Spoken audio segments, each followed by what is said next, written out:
what's up? Welcome back to my YouTube channel. Today I'm here with my roommate and my best friend here at college. I'm Elena. Nice to meet you guys. And today we thought we'd do a Q&A just so you guys can see what life's been like here for the last we're nearly approaching a year. So stay tuned and let's get going. Okay, so yesterday I put a question thing on my Instagram story and you guys asked a good amount of questions. So I think we're going to start with recruiting. So the first question is, how did the college recruitment process go for you? Did the school contact you or did you just apply? So we have two different perspectives here. So I'll let Elena go for people that are in the US and then I can say how I did mine outside. So for me, it kind of just started by I emailed a bunch of different coaches before the start of my junior year of high school. And then they kind of started, asking if I could have time for phone calls. So essentially I just kind of narrowed it down to my top 5. And then those were the ones that I took recruiting visits on. That was kind of after about a year and a half long of talking to these coaches and making connections. Okay, and then I would say my recruiting process was so different to Elena's.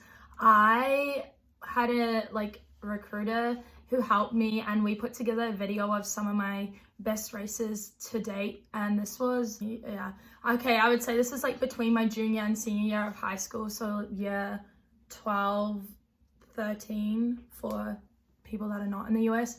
And we put together this video that just kind of showcased my skills, my starts, my turns, and some of my best times were included and what I intended to major in, as well as my SAT score. And this got sent to coaches up here, and then people just started reaching out to me, or the ones that I didn't email, some people would DM me on Instagram that had seen stuff, results of competitions.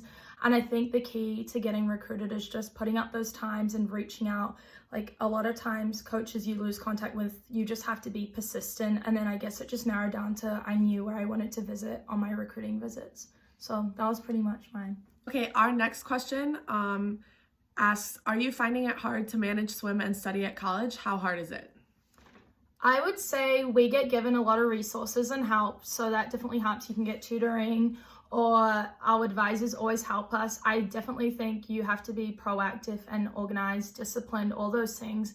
But I think that's definitely just part of college. You have to grow up pretty quickly, being away from home. So I would say I manage, but you definitely need to be on top of it, just going to the library and doing extra things.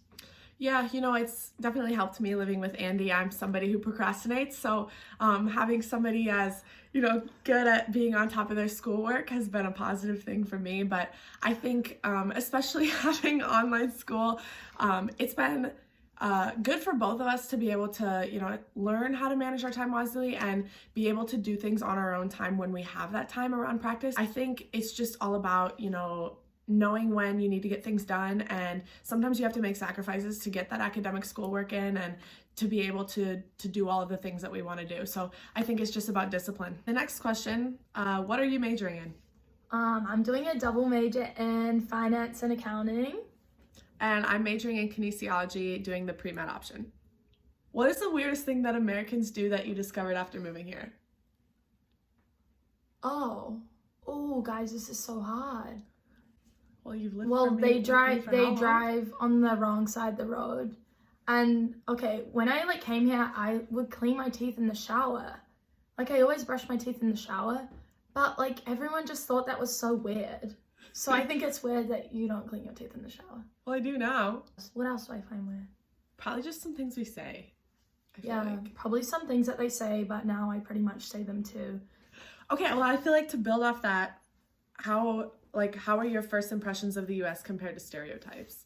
Was there anything that you didn't expect? Okay, well, everyone here is so nice compared to what I thought. I thought it would be, it is cutthroat, but I thought it would be more harsh and more everyone out for themselves. Yeah, just I feel I found it really easy to make a lot of good quality friends. I feel everyone is just super nice and wants the best for you, and there's just so many opportunities. For our next question, well, I guess it's for Andy only. My bad. When moving to the United States, was it hard to convert from meters to yards? I would say I swam a lot of long course. Out of my 9 swims at home, 7 would be long course, but I did swim short course meters. I think the thing is, it was just shorter. I think it would be harder going the other way. So it definitely is hard. The hardest thing was just switching what lane, like side of the lane I swim on, and turning. I turn on the complete opposite side to what I did before. So I would say more the like directional rather than the yardage. When are you going back home to New Zealand? May. Yeah, I'm so excited, but yeah. Well, I wish you could stay here with me, but I understand. Yeah, I understand. I think it'll be like 10 months or probably like 10 months after quarantine. So it's been a while, so I'm definitely excited to see it run. So the next question we're going to talk about is, what is your next big swim meet? So we just kind of started our off season right now because we had Big 12s last month. So I guess our next really big meet would be Big 12s next year in February. But until then, I think we have a mid-season sometime in December. And both of us will be, going back to our hometowns to train with our club team. How many sessions are you doing, and what does a normal training schedule look like?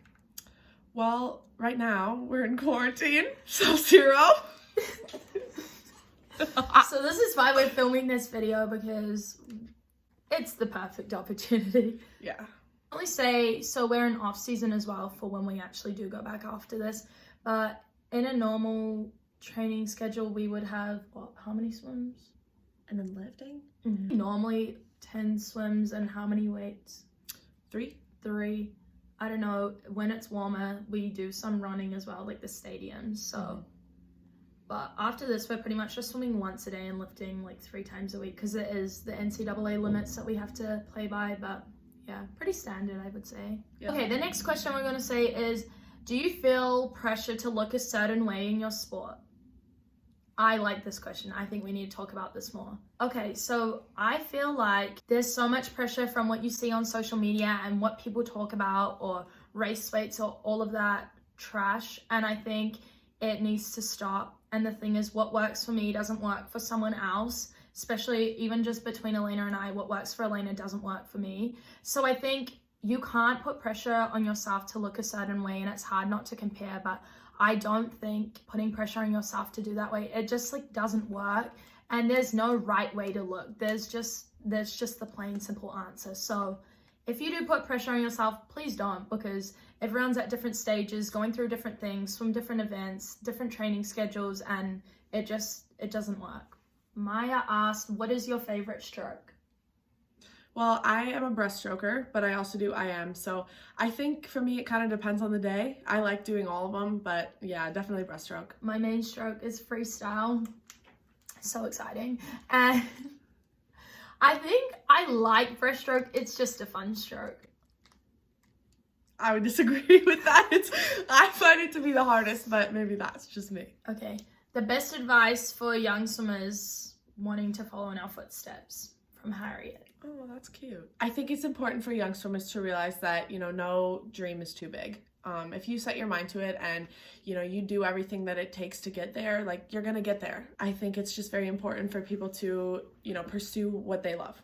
Best advice I could give, I would say, would be, don't let people tell you you can't do it. You don't need everyone to agree with your decisions and like back you. You just need yourself, and you need some goals, and you need a lot of hard work. And really, it's cliche, the sky's the limit, but you can do whatever you want if you work hard, and just don't stop. There's always going to be setbacks. Stuff happens all the time, whether it's the pandemic, injuries, life happens. Just keep going, work through it, work hard, and just always have something to work towards.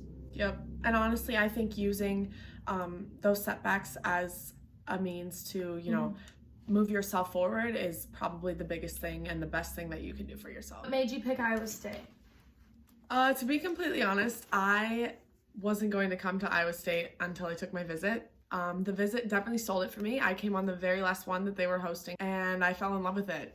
Just the atmosphere, the amount of Cyclone pride that everybody had. It just, like, it was contagious. I really, I loved the girls on the team and the coaches, and I could just tell that the coaches really cared about us as more than athletes. I just felt like this was where I was going to succeed the most, and it had so many opportunities and so many great people that there just wasn't anywhere else. For me, I was so stressed that I was like, oh, I'm not going to be able to decide. I like so many schools. I don't know if it's going to be the right place. And when I tell you I just knew on this visit, it just felt like it was the feeling. It's just a feeling, and I can't even describe the feeling. But I just stayed up till 3 a.m. talking to the girls in the dorms, and I was just like, I know that this is where I can be myself, and I think that was more of the thing as well. And it also offers everything that I wanted out of my college experience. And I also just knew the coaches cared about me, not just for my swimming, but me as a person and developing me into an adult. So I think those were the key things that and also Elena said the Cyclone Pride. It's just electric, and I love having all the sports teams here. It's just, so much fun. Yes. Oh, and I forgot to mention that when I was on my visit, obviously I didn't know Andy yet, but a bunch of the girls on the team were like, oh my God, you're gonna love this Andy girl. Like, she came a few weeks ago. You guys would be great together. And here we are. So they were right. Forced friendship, guys. Okay, I don't know if I have any more questions. Okay, I don't really think I have any more to say today, guys. Do you? Other than we love being roommates. Yes. And we're gonna be roommates again next year! Yay! Guys, I do need to say one thing before bye. Look at my dunks. Okay, thanks. Okay, we can end the video now. I showed them. Goodbye. Thanks. Like and subscribe. Yeah. Bye.